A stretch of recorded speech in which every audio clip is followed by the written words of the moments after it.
हम शुरू करते हैं सी लैंग्वेज का इंट्रोडक्शन। तो सी जो लैंग्वेज है हमारी, इसका इन्वेंशन किया था 1972 में। साइंटिस्ट थे डेनिस रिट्चे, RITCHIE। कहाँ पे हुआ था? AT&T bell laboratories. ठीक। तो सी से पहले अगर कोई पूछे कि भाई सी से पहले क्या था, तो सी से पहले प्रोग्रामिंग लैंग्वेज थी BCPL। इसको शॉर्ट में बोलते थे प्रोग्रामिंग लैंग्वेज बी। इसका फुल फॉर्म था basic combined programming language. Combined programming language. ठीक है।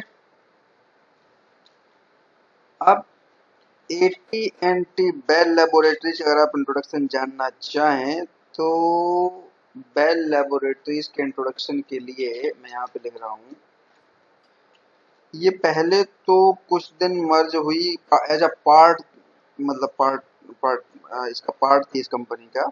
लूसेंट टेक्नोलॉजी एक कंपनी थी, लूसेंट टेक्नोलॉजी, जिसका पार्ट था बेल लेबोरेटरीज।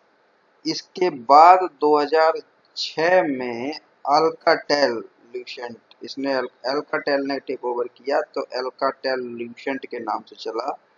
और 2016 में नोकिया ने एक्वायर किया इस कंपनी को, तो इसका नाम बदल के रख दिया गया नोकिया बेल लेबोरेटरीज। तो नोकिया बेल लेबोरेटरीज आज भी एग्जिस्ट करती है। ठीक। तो आई थिंक सी और BCPL का इंट्रोडक्शन सफिशिएंट है। अब देखिए प्रोग्रामिंग लैंग्वेज बी, तो इसके बाद अल्फाबेट आता है सी, इसी के लिए इसका नाम सी रखा गया।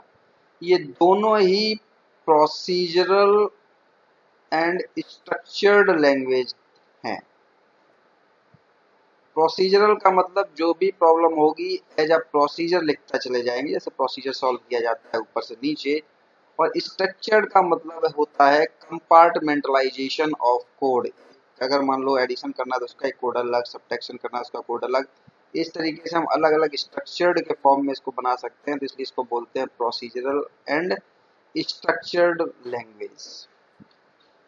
दो कैटेगरी होती हैं, स्ट्रक्चर्ड और नॉन स्ट्रक्चर्ड। मैं थोड़ा सा बता देता हूँ, आपको मालूम होना चाहिए। नॉन स्ट्रक्चर्ड, स्ट्रक्चर्ड जो लैंग्वेज है हमारी C++, जावा, ये सारी स्ट्रक्चर्ड प्रोग्रामिंग लैंग्वेज हैं। नॉन स्ट्रक्चर में आती थी कोबोल, फोर्ट्रॉन, ये सब, ये भी नॉन स्ट्रक्चर्ड में आती थी। एडा को यहाँ नहीं रखते हैं, एडा हमारी स्ट्रक्चर्ड प्रोग्रामिंग लैंग्वेज में आती है। यहाँ पे कोबोल एंड फोर्ट्रॉन। ठीक। तो BC इंट्रोडक्शन मैंने आपको दे दिया। अब हम स्टार्ट करते हैं अपनी सी की कहानी। देखिए इस प्रोग्रामिंग लैंग्वेज की मैं आपको बहुत बारीकी से और इजी लैंग्वेज में धीरे स्टार्ट करूंगा। वीडियो सीक्वेंस में देखिएगा, मिस मत करिएगा। हो सकता है सिलेबस में कोई पार्ट स्टार्टिंग में मेंशन हो, बट मैं उसको बाद में पढ़ाऊंगा, जैसे कि स्टोरेज क्लास, क्योंकि पहले बताऊंगा तो समझ में आएगा नहीं। ठीक। हो सकता है कुछ जो कॉन्सेप्ट है, मैं पहले कॉन्सेप्ट होना चाहिए देन प्रोग्राम बनाना चाहिए, बट हो सकता है पहले मैं प्रोग्राम बनाऊँ फिर कॉन्सेप्ट बाद में बताऊँ, क्योंकि समझने के लिए क्या ज़रूरी है मैं उसी सीक्वेंस के फॉर्म में चलूँगा कि किस में क्या होना चाहिए क्या नहीं होना चाहिए। ठीक है। तो देखिए जब भी हम किसी प्रोग्रामिंग लैंग्वेज की बात करते हैं तो सबसे पहले हम लोगों का आता है डेटा टाइप। Data type. ठीक। डेटा टाइप मतलब आप कंप्यूटर को कौन सी वैल्यूज दे रहे हैं। तो जनरली जब हम किसी वैल्यूज की बात करते हैं तो वैल्यूज क्या होती हैं? या तो आपके नंबर्स होंगे 1 2 3 4, पॉजिटिव नंबर होंगे या नेगेटिव नंबर होंगे, है ना। या फिर कोई डेसिमल नंबर होगा, जैसे मैं कहूँ 1.24, 4.26, है ना। पॉजिटिव भी हो सकता है, नेगेटिव भी हो सकता है। इसके अलावा आप या तो फिर कोई अल्फाबेट देंगे, जैसे कि स्मॉल ए, स्मॉल बी, कैपिटल भी हो सकते हैं, है ना। कोई सिंबल भी हो सकता है, इस टाइप का सिंबल। और तो इसको बेसिकली हम लोग इसके अलावा प्राइमरी जो होते हैं वो इसी तरीके के होते हैं। अब देखिए, तो सी में जब हम कहीं डेटा टाइप की बात करते हैं तो जो ये नंबर्स होते हैं, पॉजिटिव नंबर्स और नेगेटिव नंबर्स, होल नंबर्स, इनको हम लोग बोलते हैं इंटीजर।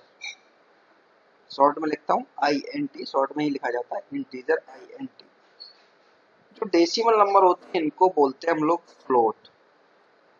और जो ये सिंबल्स या हमारे अल्फाबेट होते हैं इनको हम लोग बोलते हैं करेक्टर। ठीक।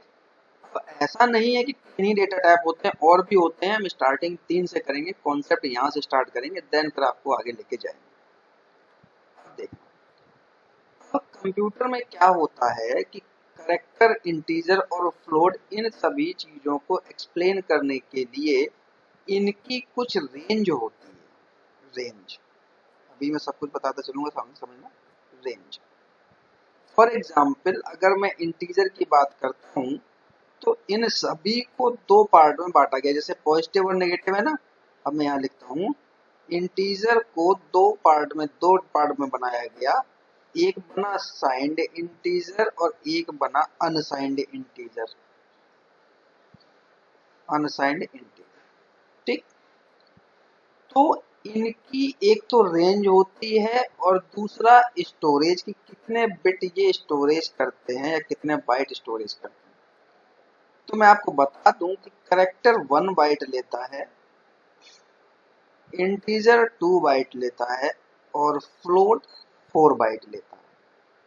ये जो बाइट स्टोरेज मैंने लिखा है ये 32 बिट प्रोसेसर के लिए लिखे गए, 64 बिट के लिए नहीं है, ये बात ध्यान रखना। जो 32 बिट प्रोसेसर एंड 32 बिट सी जो होती है उसके हिसाब से मैंने ये लिखा हुआ, ठीक। तो रेंज जो होती है वो भी आप देख लीजिए। अगर मैं साइंड और अनसाइंड इंटीजर की बात करता हूँ तो साइंड इंटीजर की जो रेंज होती है 0 to 32765, या नहीं सॉरी, इसकी होती है 65 535।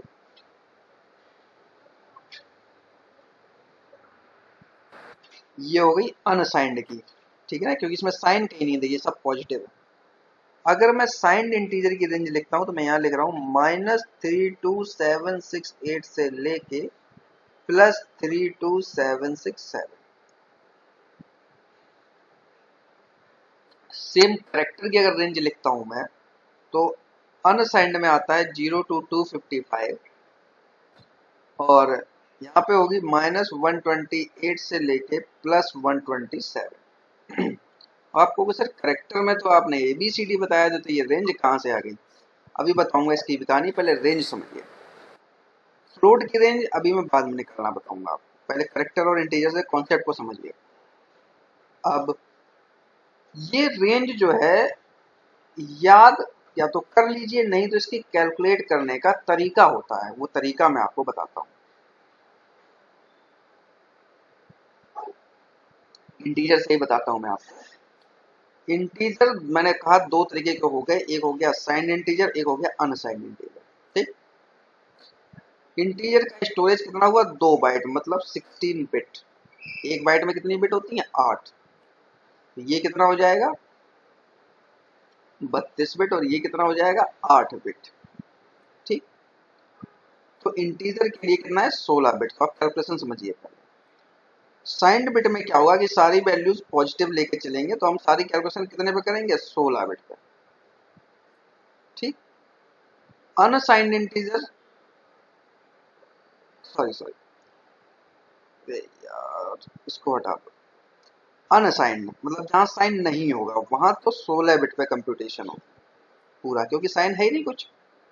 जहां साइन होगा प्लस या माइनस, तो वहां पे हम क्या करते हैं? 1 + 15 बिट। ये 16 ही है लेकिन 1 + 15। अगर इस बिट पे हम क्या करते हैं, साइन को स्टोर करते हैं, और जो 15 बिट बचती है यहाँ पे हम लोग वैल्यू स्टोर करते हैं। अनसाइंड के केस में 16 बिट जो होता है, पूरी की पूरी 16 बिट पे हम लोग वैल्यू स्टोर करते हैं। इस 1 बिट को कैसे मैनेज करते हैं, कोई भी आर्किटेक्चर डिफाइन कर लेते हैं कि अगर वैल्यू 0 होगी तो वो पॉजिटिव होगा, और अगर इसी इसी को हम लोग फ्लिप कर देते हैं, 1 कर देते हैं, तो हम कंसीडर कर लेते हैं कि वो निगेटिव होगा। तो 0 करने पे पॉजिटिव और 1 करने पे निगेटिव इस सिंगल बिट पे, बाकी पे क्या होगा, वैल्यूज। अब देखिए ये जो 15 और ये जो 16 है ना, इसी से आपका निकल के आएगा ये रेंज जो लिखा हुआ है मैंने, 0 to 66535 और -32768 से लेके +32767, ये जो मैंने लिखा हुआ है ये यहीं से कैलकुलेट होके आएगा। कैसे, मैंने आपको बताया था कि कंप्यूटर बाइनरी फॉर्म चलता है 0, 1। लास्ट वीडियो में भी ये कॉन्सेप्ट बताया था कि अगर एक एक का कॉम्बिनेशन बनाना है तो कितनी वैल्यू बनेगी, 0 और 1, 2 बनेगी, 2 to the power 1। दो दो के बनाने हो तो 0, 0, 0, 1, 1, 0, 1, 1, कितने बने, 4, मतलब 2 to the power 2, दो दो के कॉम्बिनेशन। तो इसी तरीके से अगर यहाँ आपको 15 बिट पे कोई भी वैल्यू स्टोर करनी है तो आपके कितने कॉम्बिनेशन बनेंगे, 2 to the power 15। तो 2 to the power 15 की वैल्यू जब आप निकाल लीजिएगा, वैल्यू आएगी 32768। तो ये चूंकि साइंड है तो इतनी ही वैल्यू पॉजिटिव में और इतनी ही वैल्यू नेगेटिव में, तो नेगेटिव में आ गया -32768 से पहुंचा 0, और 0 से लेके 32767, एक कम क्यों हो गया, क्योंकि 0 इंक्लूड हो गया, ये टोटल नंबर ऑफ कॉम्बिनेशन बनाता है तो 0 इंक्लूड कर लिया, तो ये तो रेंज क्या हो गई, -32768 से लेके 32767। ऐसे ये रेंज निकल के आई किसकी, साइंड इंटीजर की, जो मैंने ये ऊपर लिखी हुई है। क्लियर। अब देखिए अनसाइंड इंट का क्या होगा। अनसाइंड में सारी पॉजिटिव है तो 16 बिट पे टोटल हमारी वैल्यू स्टोर होंगी, तो 2 to the power 16, इसकी वैल्यू आप निकालेंगे तो 65 536, इसी में 2 का गुणा और कर दीजिएगा, 15 32 64 65, ठीक, इतना हो गया। रेंज क्या बन जाएगी, 0 क्यों आया क्योंकि अनसाइंड है, यहाँ साइन नहीं है, तो 0 से शुरुआत होगी, 0 to 65535, एक कम क्यों हो गया, क्योंकि 0 इंक्लूड हो गया। तो वही मैंने देखिए ऊपर यहाँ रेंज लिखी है, 0 to 65535। ठीक है। अब मैं निकालता हूँ करेक्टर के लिए। सेम कॉन्सेप्ट करेक्टर पे चलता है। करेक्टर मैंने बताया था 1 बाइट इक्वल टू 8 बिट। तो अगर ये चीज साइंड होगी तो 1 + 7 बिट, और अगर अनसाइंड होगी तो 8 बिट टोटल। तो 2 to the power 7 की वैल्यू आप निकालेंगे तो कितनी आती है, 2 दूनी 4 दूनी 8 दूनी 16 दूनी 32 दूनी 64 दूना 128। तो साइंड के केस में क्या रेंज बन जाएगी, -128 से लेके +127। 127 क्यों, क्योंकि 0 इंक्लूड हो जाएगा। अब मैं 8 बिट की बात करता हूँ तो 2 to the power 8, ये कितना हो जाएगा, 256। ये अनसाइंड है तो रेंज क्या बन जाएगी, 0 to 255। तो रेंज यहाँ से निकल के आती है। अब देखिए मैंने बताया था कि करेक्टर में आप ABCD और ये सब डालते हो तो ये डेसिमल नंबर का क्या काम वहाँ पर। तो मैं आपको बता दूं कि कंप्यूटर में जितने भी आपके करेक्टर्स होते हैं सभी के इक्विवेलेंट उसका डेसिमल नंबर होता है। फॉर एग्जाम्पल स्मॉल ए है, स्मॉल बी है, या कैपिटल ए कैपिटल बी, इन सभी के इक्विवेलेंट डेसिमल वैल्यू होती है, इसको हम लोग बोलते हैं आस्काई वैल्यू। एक कंप्यूटर तो बाइनरी समझता है, तो बाइनरी है तो उसके इक्विवेलेंट कुछ ना कुछ डेसिमल भी होगा, डेसिमल होगा तो उसके इक्विवेलेंट कैरेक्टर होता है। आस्काई का फुल फॉर्म होता है American standard code for information interchange. Repeat कर रहा हूँ, American standard code for information interchange. Interchange मतलब ह्यूमन टू मशीन। अब देखिए मैं आपको बता देता हूँ कि आस्काई वैल्यू किसकी कितनी होती है, उस हिसाब से आप याद रखिएगा। कुछ स्मॉल ए की होती है 97, स्मॉल बी की 98, तो इसी रेशियो में बढ़ता जाता है जेड तक। कैपिटल ए की होती है आस्काई वैल्यू 65, कैपिटल बी की 66, इसी रेशियो में आगे बढ़ता चला जाता है ना। और जो सिंबल्स होते हैं उनकी अलग आस्काई वैल्यू होती है। ठीक, अभी मैंने इंट्रोडक्शन के लिए आपको बताया, देन फिर हम आगे चलते चलेंगे। तो ये हुआ करेक्टर और इंटीजर की रेंज को कैलकुलेट करने का तरीका। अभी फ्लोट छोड़ दिया है मैंने, ठीक है ना। अब देखिए फ्लोट कैसे आएगा। फ्लोट मतलब डेसिमल नंबर। फ्लोट कितने बाइट लेते हैं? 4 byte. Character 1 byte, integer 2 byte और फ्लोट 4 बाइट। तो 4 बाइट मतलब 32 बिट। ठीक, तो यहाँ पर भी दो कैटेगरी बनेंगी, साइंड और अनसाइंड। तो अनसाइंड में 2 टू द पावर 32 आएगा। इसकी वैल्यू क्या होगी 2 टू द पावर 32 की? मैं कैलकुलेटर ओपन करके आपके सामने निकाल ही देता हूँ।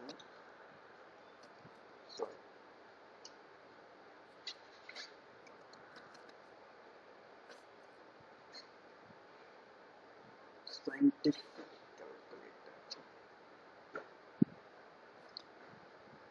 ठीक है ना। हमें क्या निकालना था?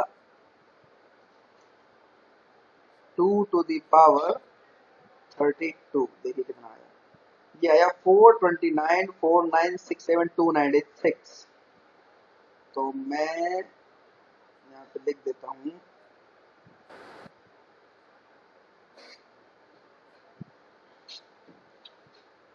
429, क्या था वैल्यू 49, अभी समझ में आ जाएगा, 67 296, ठीक है ना। ये हुआ 2 टू द पावर 32। जरा इसकी भी निकाल लेते हैं, फिर एक साथ कर देंगे। यहाँ पर क्या आएगा 1 प्लस 31 बिट। तो हम कैसे निकालेंगे 2 टू द पावर 31? इसकी वैल्यू भी लिख लेता हूँ मैं, इसी में डिवाइड बाई 2 कर देता हूँ। ये आएगा 21474, 21474, 83648, 83648। ये वैल्यू हो गई, मैंने निकाल कैलकुलेट कर ली आपकी 2 to the power 31 and 2 to the power 32। अब देखिए इसकी रेंज कैसे लिखेंगे। तो अब साइंड और इसको देख के आप फ्लोट की रेंज का अंदाजा इससे नहीं लगाएंगे। क्यों? कि आप कहेंगे sir 0 to this 0 to this, no. अब ये चूंकि डेसिमल नंबर होता है तो यहाँ पर एक कॉन्सेप्ट काम करता है जिसको हम लोग बोलते हैं प्रिसीजन का कॉन्सेप्ट होता है, और फ्लोटिंग पॉइंट रिप्रेजेंटेशन का तरीका होता है। तो उसका मैं अगर आपको थोड़ा सा हिंट अभी दे देता हूँ, तो उस हिंट के हिसाब से आप ये मैनेज कर सकते हैं कि कैसे हमारा निकलेगा। बट पूरा कॉन्सेप्ट अगर मैं बताऊंगा तो आप नहीं कंप्यूट कर पाएंगे। थोड़ा सा आइडिया देता हूँ। इस तरीके का होता है कि इसमें हम लोग एक बिट में डाउन स्टोर करते हैं साइन। ये आपके सिलेबस शायद अभी समझ में ना आए, लेकिन बाद में समझ में आएगा, बट मैं थोड़ा सा आइडिया दे देता हूँ। 8 बिट में हम लोग एक्सपोनेंशियल वैल्यू स्टोर करते हैं, एक्सपोनेंशियल वैल्यू। और जो मेंटिसा होता है उसको हम लोग 23 बिट में स्टोर करते हैं, मेंटिसा। तो जो हमारी कैलकुलेशन होती है वो इस तरीके से निकलती है, 1 पॉइंट समथिंग इस तरीके से। तो हो सकता है कि ये कॉन्सेप्ट ये भी आपके समझ में नहीं आया होगा, बिल्कुल नहीं आया होगा, आई नो। फर्स्ट ईयर के स्टूडेंट्स को जो सिंपल पढ़ रहे होते हैं इसको कॉन्सेप्ट नहीं समझ में आता है। तो अभी इसको आप ज़्यादा दिमाग मत लगाइए। ये मैंने कैलकुलेशन इसलिए कर दी कि कहीं आप इससे रिलेट ना करने लगें जो हमारा रेंज होता है। तो करेक्टर और इंटीजर की रेंज तो आप उसी से देखिएगा। फिलहाल आप याद कर लीजिएगा कि करेक्ट फ्लोट की रेंज हमारी क्या होती है, तो वही बेनिफिट रहेगा। बट हाँ, लास्ट वीडियो जब मैं बनाऊंगा तो उसमें जरूर आपको समझा के जाऊंगा श्योर कुछ कॉन्सेप्ट के साथ। तो जो सी फ्लोट की रेंज होती है उसमें -3.4 ई -38 से लेके 3.4 ई +38, यहाँ माइनस नहीं करता है। रेंज इस तरीके से लिखी जाती है 3.4 ई -38 टू 3.4 ई +38। ई को बोलते हैं हम लोग एक्सपोनेंशियल, ये फ्लोटिंग पॉइंट रिप्रेजेंट करने का तरीका होता है। तो जब मैं आगे आप लोग सीधे फेमिलियर हो जाएंगे या कंप्यूटर आर्किटेक्चर या कंप्यूटर ऑर्गेनाइजेशन में भी है ये टॉपिक, तो तब मैं आपको बताऊंगा और डिटेल में कि फ्लोट की रेंज ये कैसे निकालनी। ठीक, तो मैं एक बार रिपीट कर देता हूँ कि कंप्यूटर में जो हमारे प्राइमरी डेटा टाइप होते हैं वो तीन मैंने आपको बताए हैं, करेक्टर, इंटीजर और फ्लोट। इसकी स्टोरेज टाइप ये, और इसकी रेंज कैसे निकलती है ये मैंने आपको बताया, सिवाय फ्लोट के। फ्लोट की आप लोग याद कर लीजिएगा कि रेंज यही होती है। ठीक, अब देखिए जो हमारे डेटा टाइप्स हैं ये तीन ही नहीं है, मैं आपको पूरी टेबल दिखाता हूँ कि सी में कितने कितने तरह के डेटा टाइप होते हैं और किसकी कितनी स्टोरेज कैपेसिटी होती है और कितनी उसकी रेंज होती है। ध्यान रखना ये सारी कैलकुलेशन 32 बिट सीपीयू और 32 बिट सी के लिए है। देखिए टेबल, देखिए ये देखिए पूरी टेबल बनी हुई है। करेक्टर, दो तरह के करेक्टर होते हैं, अनसाइंड और साइंड। तो ये लेता है 1 बाइट। ठीक, तो बताया मैंने। तो अनसाइंड की रेंज हुई 0 to 125 और माइनस से लेके 128 से +27। अगर स्पेसिफाई नहीं किया जाता है, सिंपल करेक्टर लिखा हुआ है, ना ही साइंड लिखा है ना ही अनसाइंड लिखा है, तो आप साइंड वाले को लेके चलोगे डिफॉल्ट। ये इंटीजर, सेम इंटीजर के साथ अगर स्पेसिफाई नहीं है तो आप साइंड वाला लेके चलोगे। तो इसकी रेंज हुई ये और सारे इंटीजर की स्टोरेज हुई 2 बाइट। सिवाय long int, signed long int, unsigned long int, इनकी 4-4 बिट होती है, इसलिए तीन की रेंज बदल जाती है। बाकी सबकी वही रेंज है जो मैंने आपको कैलकुलेट करके दिखाई। ठीक, फ्लोट को देखिए, फ्लोट में 4 बाइट लेता है। डबल भी डेसिमल नंबर के लिए होता है, बस साइज बढ़ जाती है। 8 बिट, लॉन्ग डबल 10 बिट। इसकी रेंज ये देखो जो मैंने अभी आपको बताई थी ना, ये वाली ये लिखी हुई है, इसकी 1.7 और इसकी 10। ठीक, अभी फिलहाल के लिए आप इसको ऐसे ही याद कर लीजिएगा, जब मैं कभी फ्लोटिंग पॉइंट रिप्रेजेंटेशन डिस्कस करूंगा तो फिर इसको और डिटेल में बताऊंगा। अभी इसको बताने का कोई फायदा नहीं, आपके समझ में आएगा। राइट, तो ये इतने तरीके के डेटा टाइप्स होते हैं सी में, करेक्टर, इंटीजर और फ्लोट। बाकी जो नीचे की लाइन देख रहे हैं उसको मत ध्यान दीजिए, ये इनकी स्टोरेज कैपेसिटी और बाइट। तो ठीक, तो प्राइमरी कम से थे, करेक्टर, इंटीजर और फ्लोट, उनके पार्ट सब पार्ट सारे मैंने बता दिए। अब देखिए इसमें थोड़ा सा हम आगे चलते हैं। डेटा टाइप के बाद, डेटा टाइप बताने के बाद सी के प्रोग्राम का स्ट्रक्चर। एक चीज और समझ लीजिए, अगर कहीं करेक्टर लिखा जाता है तो हम लोग उसके लिए लगाते हैं परसेंटाइल सी। अब समझ लो बस, ये लिखा जाता है कहाँ लिखा जाता है, ये प्रोग्राम में मैं बताऊंगा। इंटीजर के लिए लिखा जाता है परसेंटाइल डी और फ्लोट के लिए लिखा जाता है percentile F.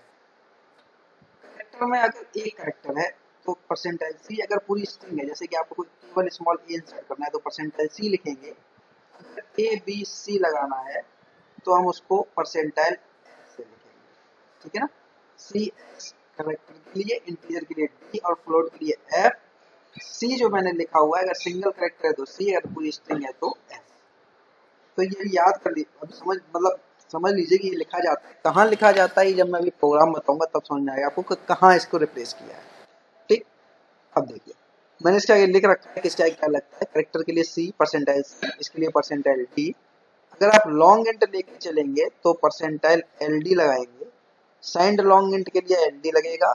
Unsigned long int ले रहे हैं तो एल यू, यहाँ एफ, एल एफ और एल एफ। ठीक, ये अभी मैं जब प्रोग्राम बनाऊंगा तब आपको समझ में आएगा। अभी जैसे मैंने प्राइमरी आपको करेक्टर, इंटीजर, फ्लोट तीन तरीके के बताए हैं, तो उन्हीं तीन तरीकों के लिए ये आप समझ लीजिएगा कि करेक्टर के लिए परसेंटाइल सी या परसेंटाइल एस, इंटीजर के लिए परसेंटाइल डी और फ्लोट के लिए percentile F.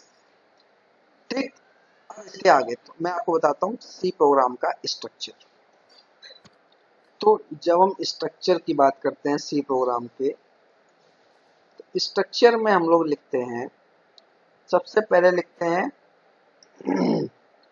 Pre processor, pre process. ठीक, इसके बाद हम लिखते हैं ग्लोबल डिक्लेरेशन, ग्लोबल डिक्लेरेशन।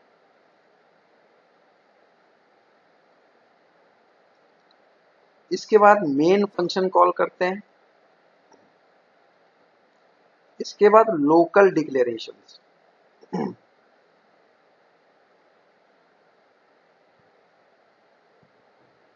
ठीक, इसके बाद प्रोग्राम स्टेटमेंट।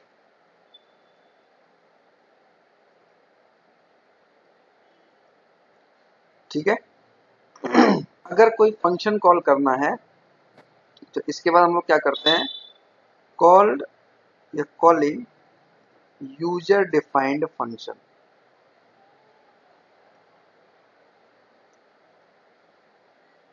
और इसको बंद कर देते हैं। अब जो आपने ये यूजर डिफाइंड फंक्शन बनाया है ना, इनको हम लोग डेफिनेशन देते हैं नीचे, इसके नीचे। तो मैं यहां लिख देता हूं यूजर डिफाइंड फंक्शंस कितने भी हो सकते हैं, तो मैं यहां लिख देता हूं function 1, function 2, function 2 dot dot dot function n। अब देखिए, सबसे पहले प्री प्रोसेस लिखता हूं, देन ग्लोबल डिक्लेरेशन, फिर मेन फंक्शन कॉल होता है। इसके बाद ये मेन फंक्शन दो ब्रैकेट के अंदर, इसके अंदर लोकल डिक्लेरेशंस, प्रोग्राम स्टेटमेंट्स। इसके बाद यूजर डिफाइंड अगर कोई फंक्शन है तो वो लिखेंगे। इसके बाद ये जो यूजर डिफाइंड फंक्शन है इनकी डेफिनेशन हम लोग देंगे, तो यूजर डिफाइंड फंक्शंस की डेफिनेशन यहाँ पे आएगी। तो अभी आपको ये सिर्फ मैंने स्ट्रक्चर बताया, स्ट्रक्चर ऑफ सी प्रोग्राम। ये क्या है, structure of a C program. अब अभी आपकी समझ में बिल्कुल नहीं आया होगा कि ये है क्या सर, क्या प्री प्रोसेसर है, क्या ग्लोबल डिक्लेरेशन है, क्या मेन है, क्या लोकल डिक्लेरेशन है, क्या प्रोग्राम स्टेटमेंट है, क्या कॉलिंग है, दिस दिस दिस दिस। तो अब इसकी कहानी मैं आपको नेक्स्ट वीडियो में बताऊंगा। तो आज का जो मैंने वीडियो लिया है, इस वीडियो में मैंने आपको सी का इंट्रोडक्शन दिया है ना। इसके बाद डेटा टाइप्स बताए हैं, डेटा टाइप्स की स्टोरेज कैपेसिटी क्या होती है, उसकी रेंज कैसे कैलकुलेशन होती है ना। और इसके बाद तीनों की calculation, correct integer for ASCII value बताया है, और सी प्रोग्राम का स्ट्रक्चर बताया है, और ये टेबल मैंने आपको बताई है कि किसकी कितनी रेंज होती है, ये पूरी टेबल।